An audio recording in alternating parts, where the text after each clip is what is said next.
নাজমুল হোসেন শান্ত নয়, রাজশাহীর আসল অধিনায়ক যেন মুশফিকুর রহিম। ফিল্ডারদের দিক নির্দেশনা দেয়া, বোলিং পরিবর্তন কিংবা সতীর্থদের উজ্জীবিত রাখা, সব জায়গাতেই তৎপর মিস্টার ডিপেন্ডেবল। নিলাম থেকে তাকে কিনেছিল ফ্র্যাঞ্চাইজিটি, সেটা বোঝাই গেল পুরোপুরিভাবে।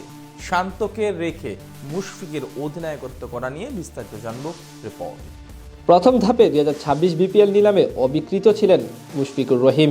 এরপর ঠিক শেষ মুহূর্তে গিয়ে তাকে কিনে নেয় রাজশাহী ওয়ারিয়র্স। তখনই সবাই বুঝতে পেরেছিল তার অভিজ্ঞতা কাজে লাগানোর জন্যই এমন সিদ্ধান্ত নিয়েছে ফ্র্যাঞ্চাইজিটি। এবার সেটাই যেন কাজে লাগাচ্ছে পুরোপুরিভাবে। নামের দিক থেকে নাজমুল হোসেন শান্তকে ক্যাপ্টেন ধরা হলেও কাজের দিক থেকে মুশফিকুর রহিমই তার চেয়ে বেশি তৎপর। বোলিং পরিবর্তন, ফিল্ডারদের পজিশন ঠিক করে দেওয়া কিংবা বোলারদের পরামর্শ দিয়ে উইকেট আদায় করে নেওয়া, সব দিক থেকে মুশফিকুর রহিম অবদান রেখেছেন রাজশাহীর হয়ে।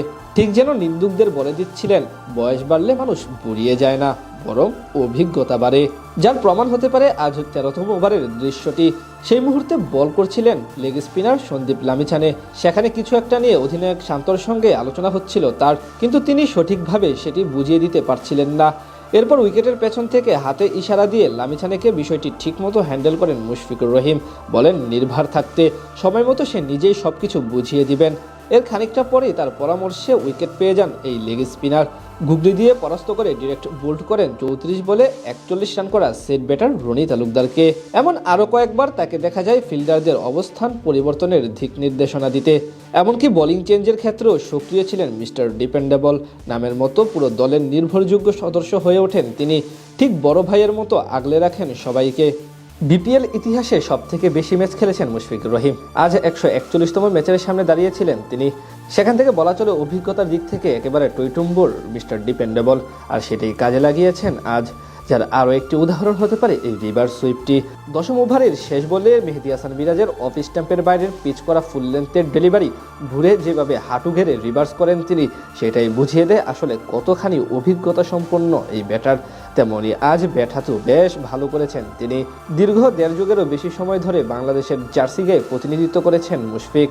এই সময় ওয়ানডে এবং টি20 থেকে অবসর গ্রহণ করলেও টেস্ট এখনও চালিয়ে যাচ্ছেন। কিছুদিন আগেই খেলেছেন নিজের 100তম টেস্ট। আর এই লম্বা ক্যারিয়ারে বহু উত্থান পতনের সঙ্গী হয়েছেন তিনি। তেমনি এবার বিপিএলের নিলামে অনেকটা চমকে যাওয়ার মতো প্রথম ধাপে তাকে দলে ভেড়ায়নি কোনো ফ্র্যাঞ্চাইজি। একেবারে শেষ দিকে গিয়ে তাকে ভিত্তিমূল্য 35 লক্ষ টাকার বিনিময়ে যুক্ত করে রাজশাহী ওয়ারিয়র্স। আর সে অবহেলার মুখ্যম জবাবটাই যেন আজ দিলেন Mushfiqur Rahim. Batting, wicket keeping কিংবা বড় ভাই হিসেবে নেতৃত্ব দেওয়া, সব দিক থেকে সমানভাবে অবদান রাখেন মিস্টার ডিপেন্ডেবল। যদিও আজ ক্যাপ্টেন নাজমুল হোসেন শান্ত দারুণ ব্যাটিং করেন। 190 রানের বড় টার্গেট মোকাবিলা করতে নেমে অসাধারণভাবে ব্যাট চালাতে থাকেন তিনি। মাত্র 36 বলে হাফ সেঞ্চুরি তুলে নেওয়ার পর চড়াও হন সিলেট টাইটান্সের বোলারদের উপর। হাঁকাতে থাকেন একের পর এক বাউন্ডারি।